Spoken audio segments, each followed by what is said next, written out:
This is WWE superstar Drew McIntyre, and you're listening to the WWE Podcast.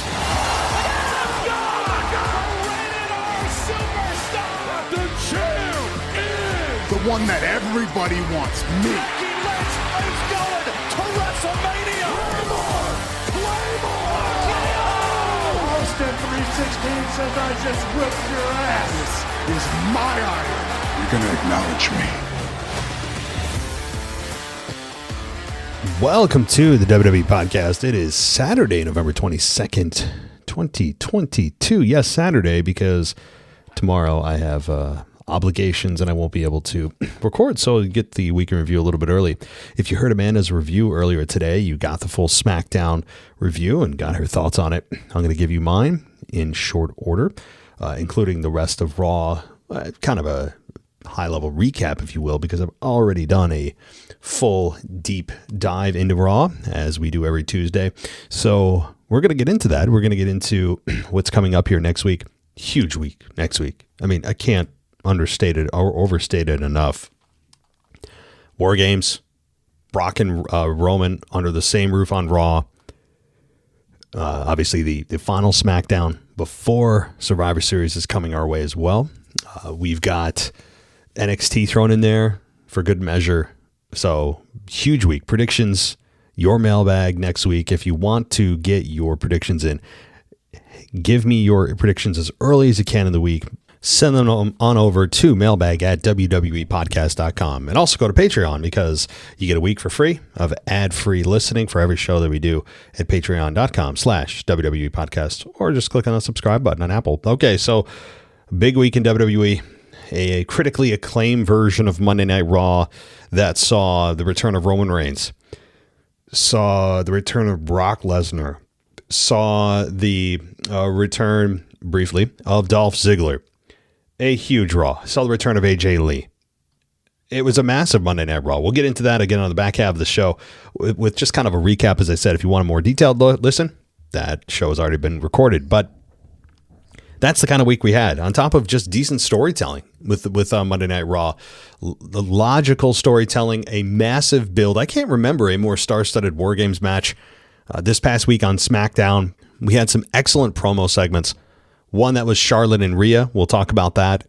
But also the Cody Rhodes segment that is getting people all, I guess, excited about Cody Rhodes again, because he cut a good promo that is really helps build the match and helps. And a lot of people said that was the single best promo for the entire match. I mean, he essentially built the match in 2 minutes or 3 minutes, whatever it was. And it was a very good promo.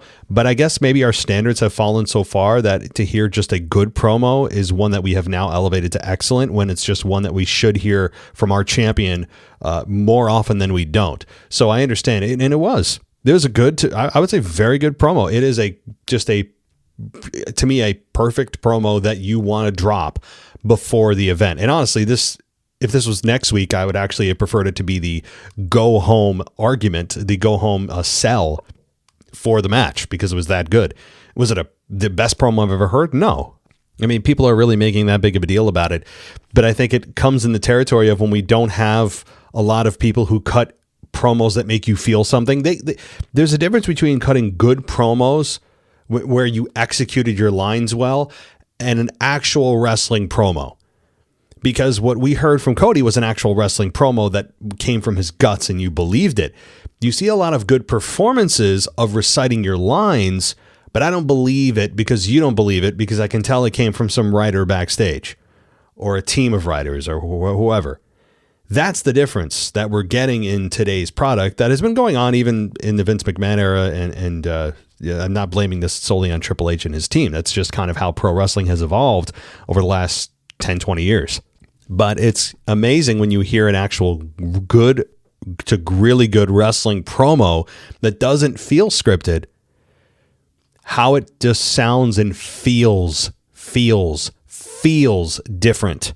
As human beings, we just can feel it. And that's what I think really resonated with a lot of people about the SmackDown promo with Cody. And again, there was only like a few minutes him standing up on the announce table, but he did more of a good job there. And I think that WWE couldn't have asked for anything more from him at that exact moment, selling the match as he did.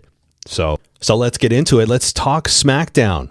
All right, now you got Amanda's review and you got her take, which, by the way, we have a few weeks in December that we need someone to cover SmackDown. If someone would like to fill in for a couple of weeks, I believe starting in 2 weeks. So not this coming SmackDown that airs on November 29th, I think. It's the following one, and I think 1 or 2 after that. So if you're interested in covering SmackDown with a half-hour review, email me at mailbag@wwepodcast.com. You can also join us, if you'd like, on a more permanent basis for the After Dark show, if you'd like to record that. Still looking for a host, and NXT. So both are open if you're interested. It's something that I'd love to bring back to the show is AEW, or rather, well, I had AEW coverage at one point, but NXT and the After Dark show, of course. All right, I'll get it out. Let's talk about SmackDown. As we had in the ring, the Vision standing there with Logan Paul, and Paul Heyman gets on the mic, and he said he had a vision for War Games and he would bestow upon us. He talked about 5 victims that would be locked in a cage, where they would be speared, tsunamied, and they would learn about a strategy so violent there would be no question about who runs the place, and they'll all be sent to hell. Logan Paul got on the mic and he said he had a lot to say, but he was quickly interrupted by Jey Uso, who, again, continues to get a positive reaction. So this backlash for Jey seems to really only live online. Jimmy and Jey walked out to the ring, and they said nobody wanted to hear what Logan Paul had to say. And they asked if Heyman had his mind right because they just dropped their whole crew on Raw. Heyman said he had made a big mistake by pissing off Logan Paul. He then said that when he created the bloodline, he did it so that Roman Reigns' family could eat and they wouldn't have to depend on him. The first thing he taught them is that the numbers game always wins, and they were outnumbered. Jimmy Uso replied, yes, Jimmy still has a voice, it's confirmed, that he did not, or that they did learn from him, and they weren't stupid enough to show up alone.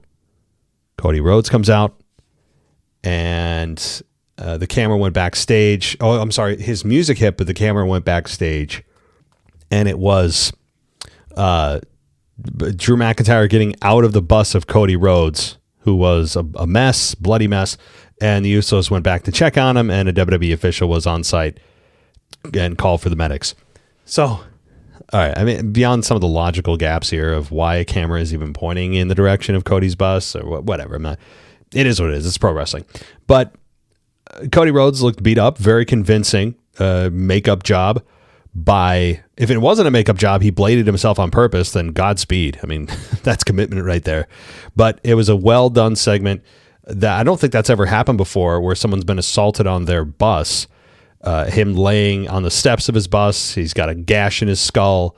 Drew McIntyre drives off. What I found funny, though, is that, I mean, you're taught when somebody's injured, especially the way that Cody Rhodes looked like he was injured, you're taught not to touch the person until medics get there, until the medical team gets there, because you could potentially do further damage to that person. Why is it that the people always on site are never the medical team, when they should be the first ones on site, or at least the first ones touching said injured individual? And you have, I don't know, it wasn't Adam Pearce, whoever it was, holding him up and dragging him around. It's like, dude, you could be doing so much more damage right now, and wait for the medics. But I don't mean this as an actual criticism, but I did think it. Sometimes my logical brain takes me out of the moment, and that's my own fault. But effective segment. So we then had Dragunov versus J.D. McDonough for the United States Championship. The match, yeah, okay, I was going to say it had to be at least 15 minutes. It was 16 minutes and 37 seconds with Dragunov beating J.D. McDonough after a shortened version of a torpedo Moscow, and then he delivered the H-bomb and got the victory. This match was really good. After the match, the team talked about who would dethrone Dragunov as he appeared unstoppable. And I'll talk about the next segment in a minute with Charlotte and Rhea. But the match here with Dragunov and McDonough was excellent. This is where you get your pure wrestling match. If you're looking for not a lot of hype, even if there's not a lot of character development, and let's be honest, neither of these two have great depth of character that has been presented to us. We just know that they're really good wrestlers and they're undersized, but they can wrestle. And that's their story right now. And they're maximizing their minutes, even though they're not getting character development, not a lot of chance to talk, not a lot of chance to really invite the audience into who and what you are. You're talking, in that case, has to be done in the ring, and they spoke volumes. They had an excellent match, a lot of great chemistry. There was some good spots here with the Spanish Fly for a near fall, which I'm always impressed by the Spanish Fly, the Canadian Destroyer, those. But I always wonder, especially with the Spanish Fly, when I see it delivered, I never know when they land who got the worst of it.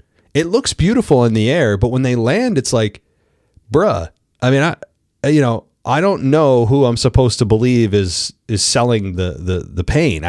I don't know why. There's always that split couple of seconds for me.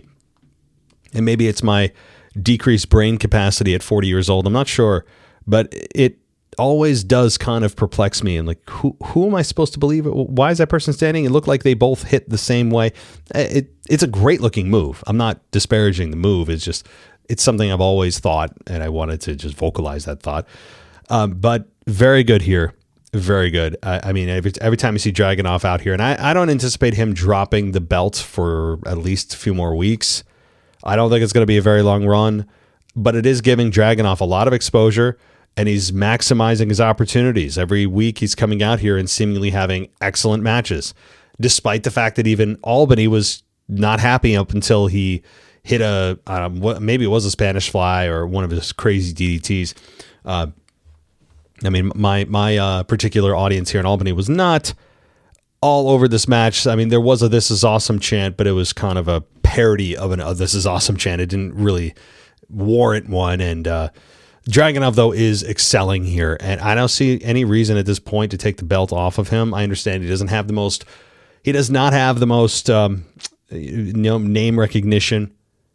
But that's how you get it, is by putting him on TV consistently and having him kick ass consistently as United States champion. And that's what's happening right now. That's what's happening. So I don't think it's going to be a long run for Dragunov, but at least maybe another month. And then we'll probably see a change. Okay. Then things get interesting. All right. In a different way, not in a bad way or a this is better than Dragunov way, just different. Because we have backstage Lexi dragging Charlotte into a room with Rhea and told them they needed to chat. She was very hesitant. Rhea was sitting there in the room with Io. We had Charlotte tell Lexi, "Hey, I did this for you. I'm doing it for you." And then she was a little bit off-put by seeing what had been set up here. Then Nick Aldis was interviewed and said medics were checking on Cody. He walked up to the Vision and told them that Drew was still banned from SmackDown despite his inclusion in War Games. Heyman said he was outside and he asked him to leave because he respects the suspension Aldis levied against him. Aldis said the only reason they were allowed in the building is because Bronson Reed has a last time is now tournament match. And the Vision walked away and Aldis was angry. And in the arena, Carmelo Hayes comes out. Okay. We then get a matchup here. Again, we'll talk about we'll talk about Charlotte, and we'll talk about Rhea Ripley in a moment here. But Bronson Reed and Carmelo Hayes was the next match. That one also went nearly 15 minutes, about almost 14. And it ended with Carmelo Hayes getting a count-out victory over Bronson Reed to advance in the time is now tournament. And the finish was Reed going to the floor to get Hayes, but Cody Rhodes attacked and shoved him into the ring post. So Cody Rhodes makes a miraculous recovery despite the gash in his skull. He then delivered a crossroads to Reed on the floor, and Rhodes tossed Hayes back in the ring. And Reed was unable to answer the 10 count and is counted out as Carmelo Hayes advances in this tournament.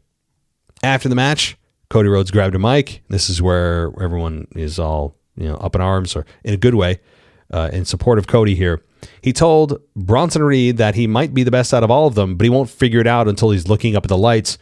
And then he then told Braun that historically speaking, a Steiner is never better than a Rhodes.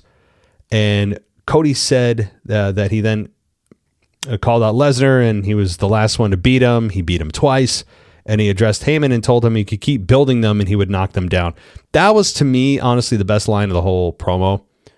That really was. I understand the Steiner and the Cody Rhodes, and the Steiner is never better than a Rhodes. I understand that. I get it. That's it's good, especially if you understand any kind of wrestling history there. But Scott Steiner and obviously Cody Rhodes' his father. But Cody, calling out Lesnar and saying, I beat you twice, which again is a travesty in and of itself. I'd rather not remember that because it shouldn't have ever happened. But the great line here, as I said, is Heyman. He told Heyman he could keep building them and he'll keep knocking them down.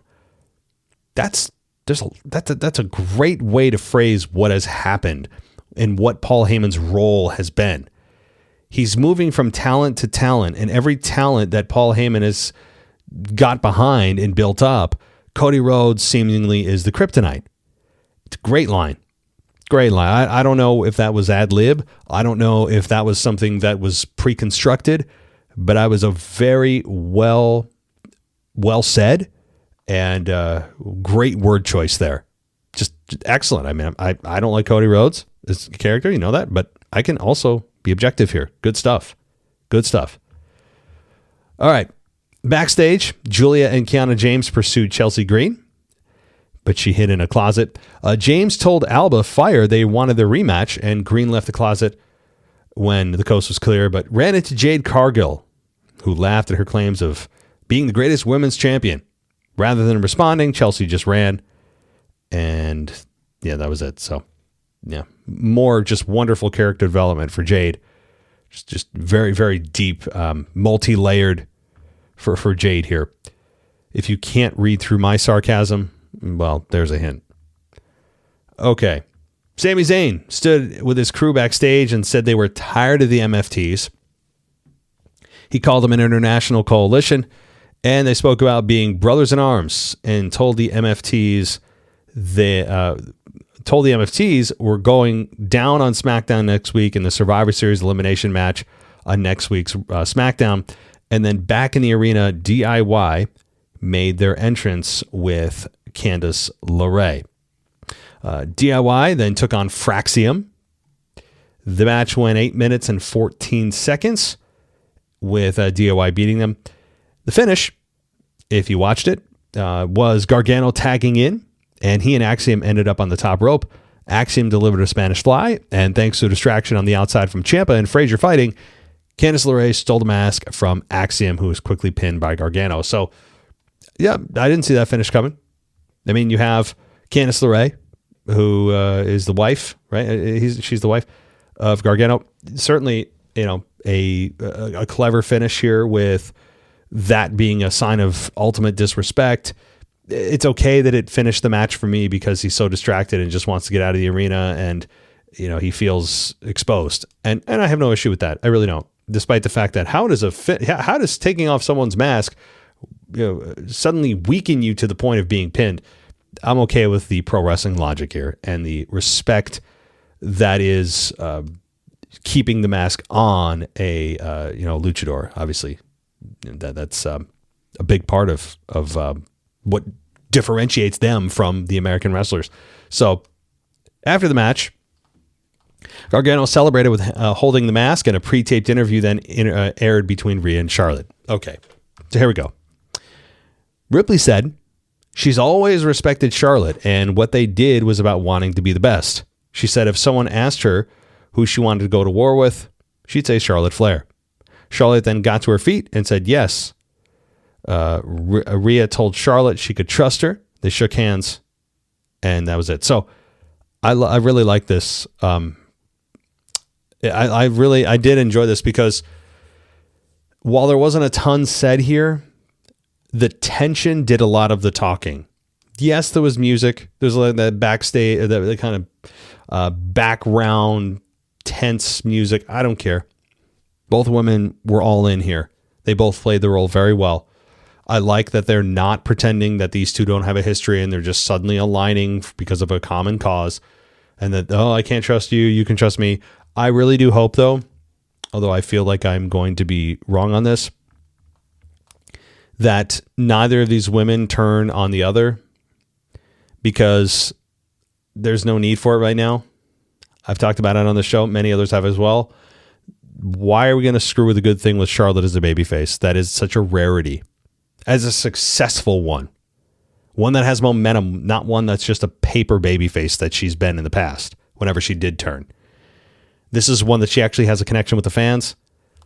This is a rarity. I don't want to screw with it, but I have a feeling because of all this tension and this lack of trust between the two, but they're begrudgingly putting that aside. Like, okay, beyond just this being logical, which I 1000% appreciate, is there another reason for bringing this up?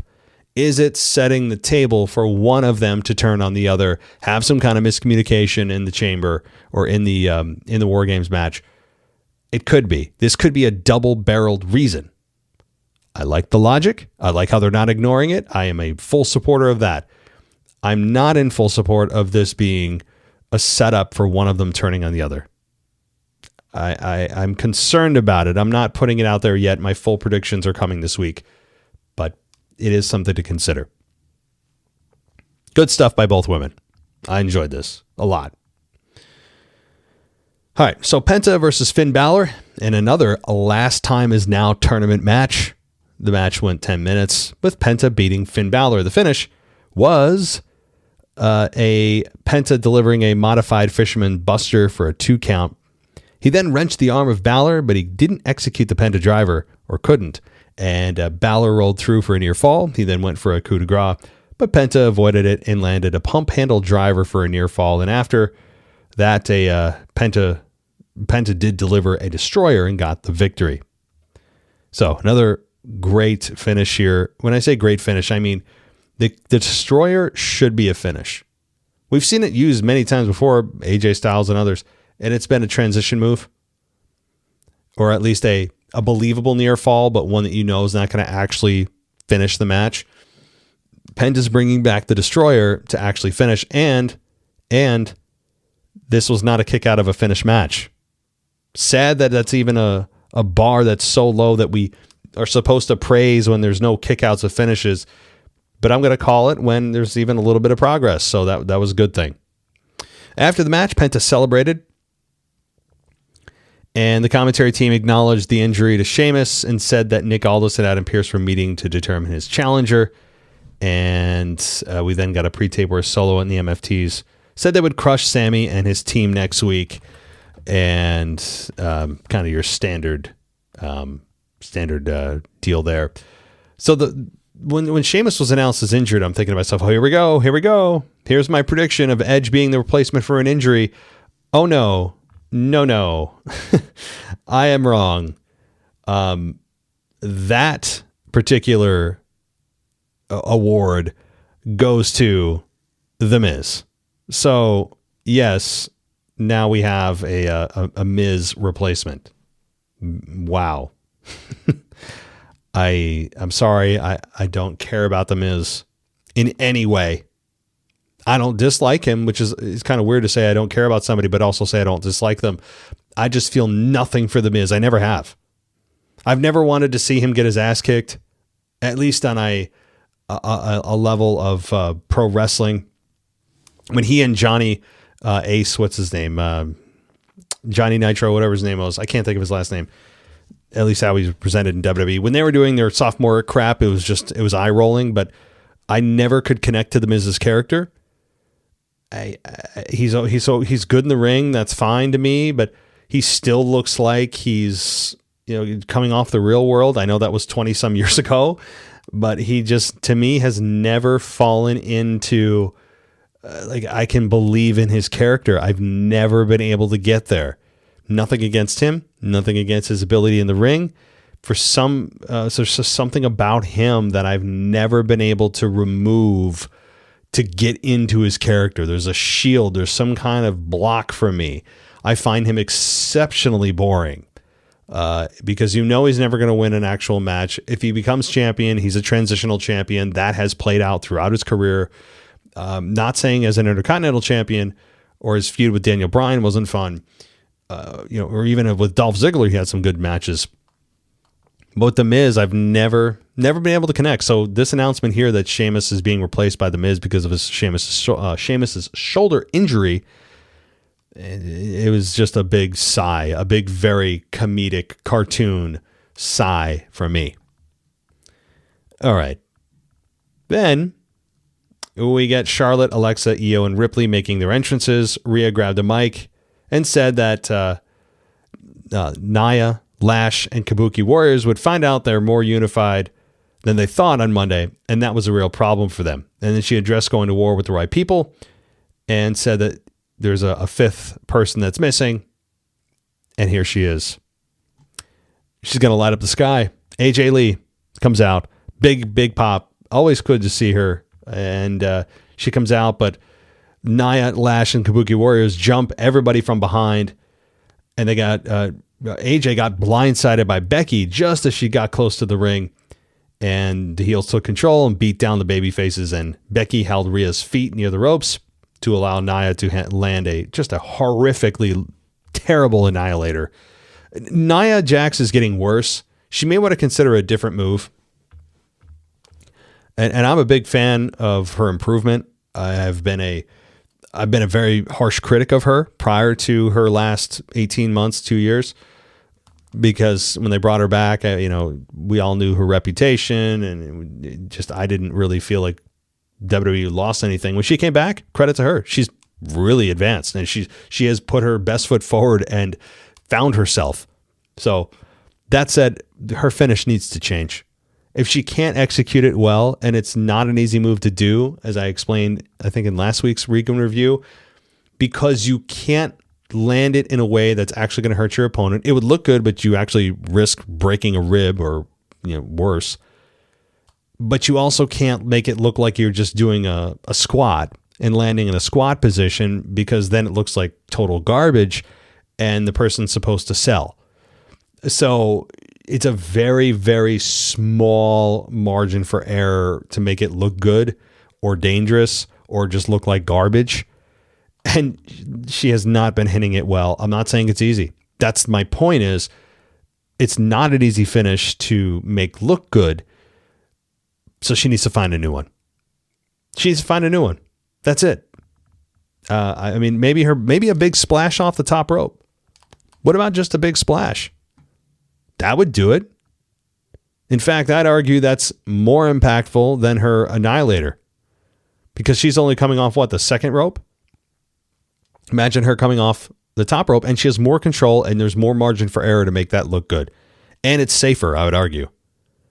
So here's to starting a petition to change Nia Jax's finish from the annihilator to a top rope splash.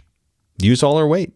Why not? That's what the annihilator is about. Otherwise, you wouldn't have an annihilator if it wasn't an acknowledgement of, hey, I'm an overweight woman. I mean, that's just what it is. She's using it to her advantage, and why not? So, there. All right.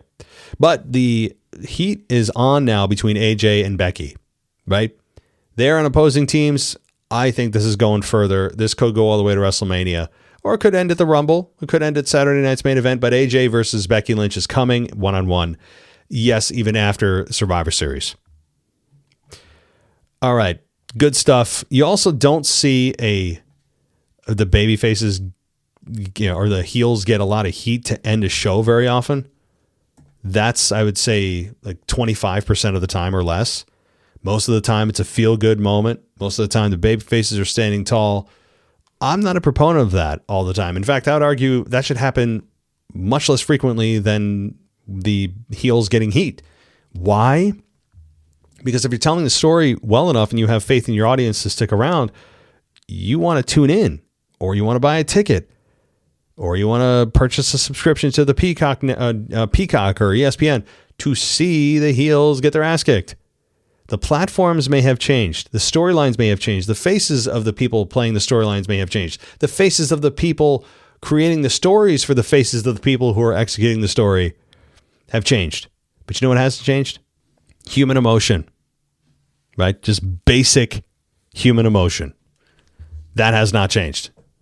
So, all right, let's talk about Raw. I don't know what more to say about it. We've all given it a praise, critical acclaim. And it was a very, very good Raw. One that, again, will probably be, if you're looking back at 2025, many believe it was the Raw of the year, best Raw in years.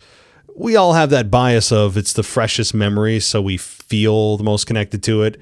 But if you look objectively and zoom out, there may be some other contenders. So just to recap, it was in Madison Square Garden.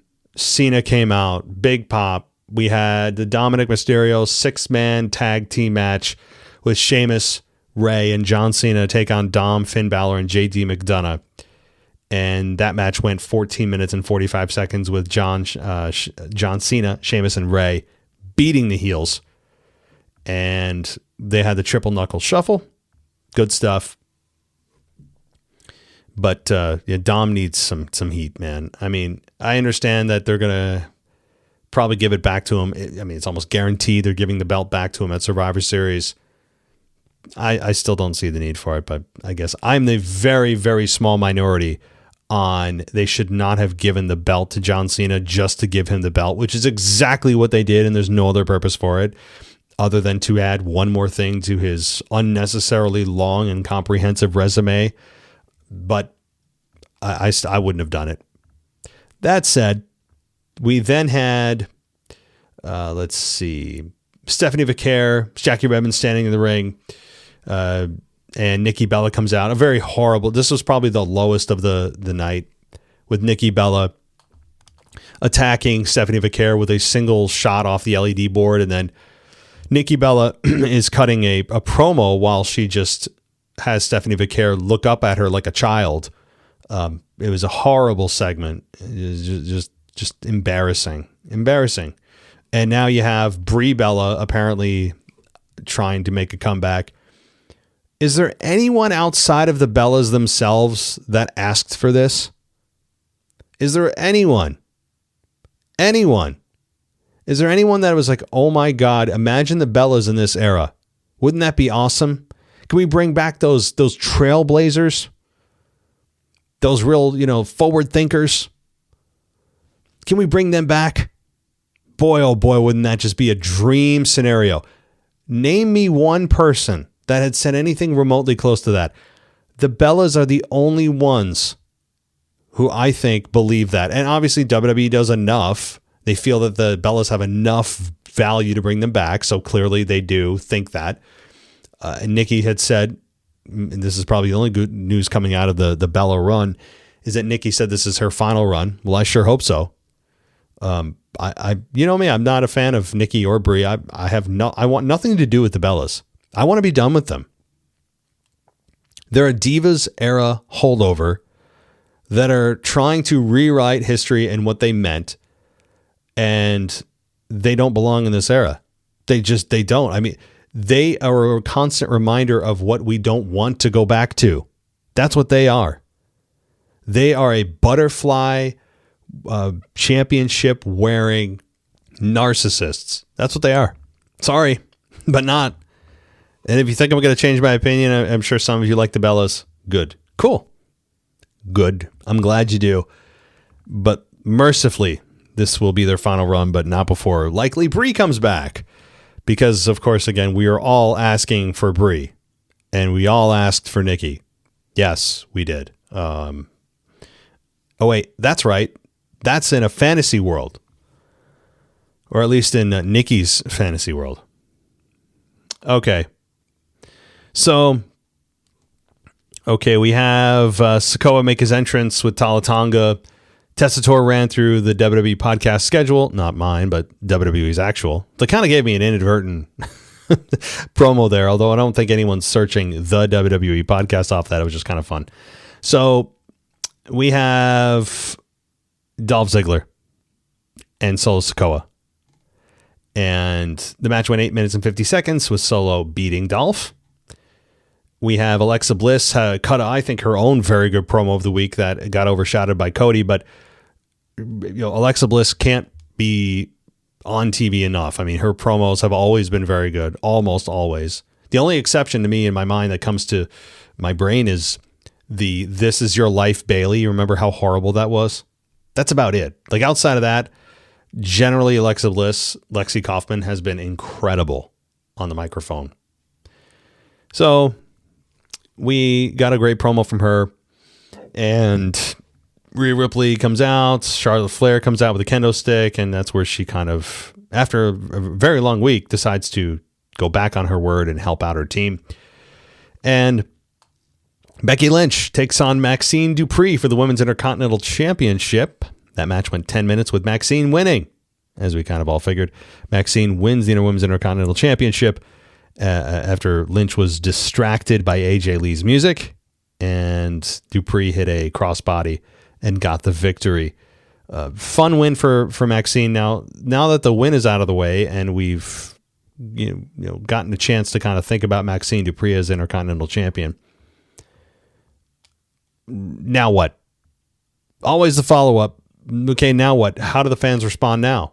Well, I think the key here is going to be, do they give Maxine Dupree some time on the mic to talk about what this means, who she is, her career?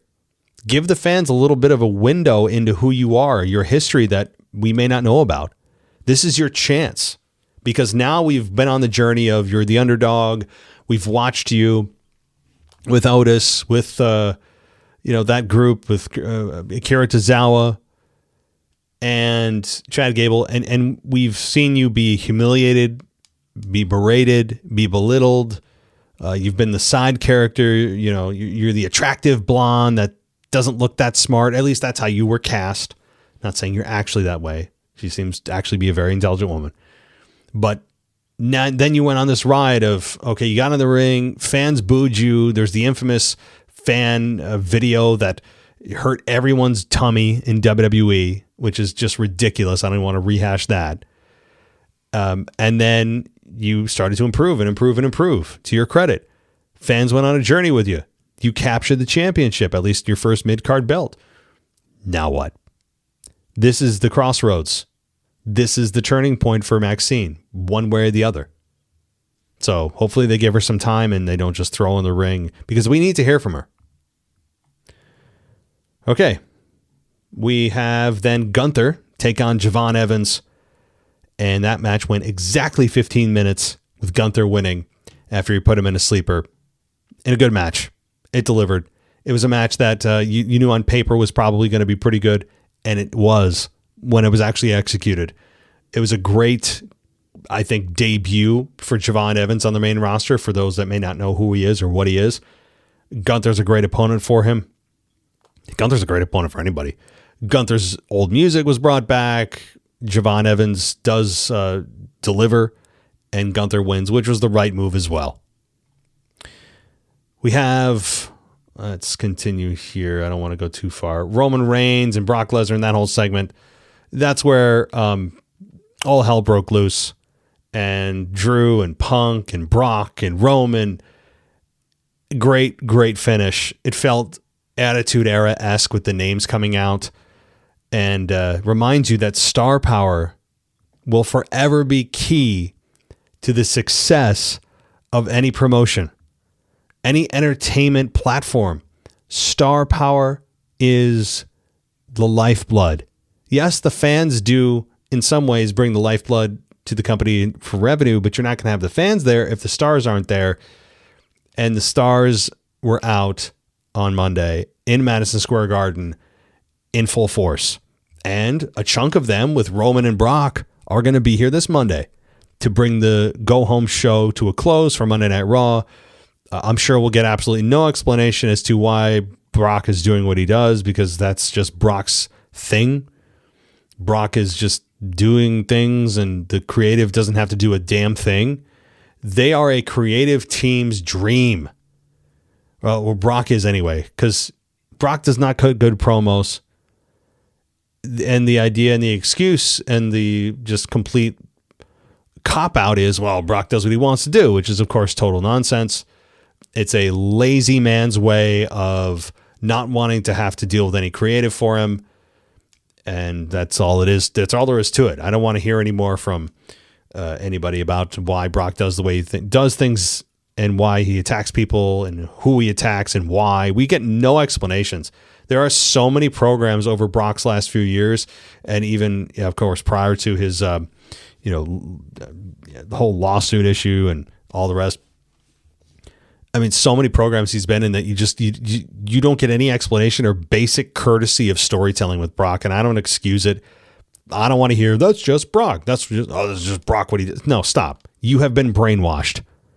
You have been brainwashed into believing that one of the biggest stars the company has ever produced isn't going to tell you why he does the things he does. Because reasons. That's literally what they're telling you, and we're all just like, oh, okay. Though that sounds right. No, don't excuse it. Don't accept it. I don't accept it. But we get no reason why Brock does the things he does. The implication, I think, from WWE and what they assume we're just implying is, well, Brock does what Brock wants to do. You talk about lazy storytelling. You'll get nothing. You're going to get nothing out of Brock Lesnar from why he's doing what he does. It's stupid. I hate it. I love Brock Lesnar as a performer, as a wrestler. I think he's incredible, but god dang.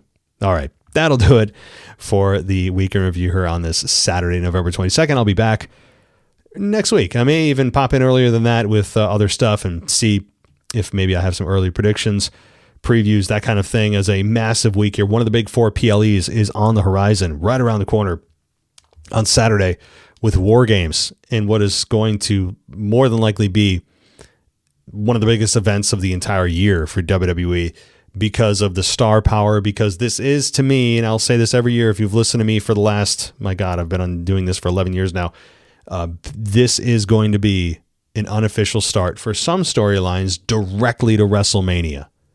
There are storylines, that WWE has, or at least they should, in this PLE that are going to have direct implications to WrestleMania. Not every story, but I think the big ones, the top ones, the main event, the semi-mains, they've got ideas here, and they should. So we can kind of say, at least in my world, that this is the unofficial start to WrestleMania season, because from here on out, how many months we got? Like 5 months? 5 months?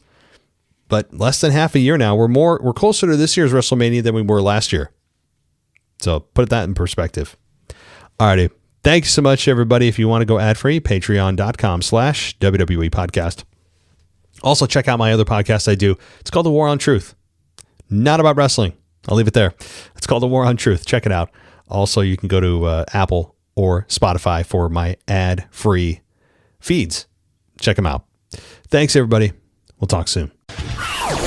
Thanks for listening to the WWE Podcast. Don't forget to subscribe on your favorite podcast app so you don't miss a show, or head to WWEpodcast.com. And for all of these shows ad-free, head over to patreon.com/WWE Podcast. Until then, we'll see you next time.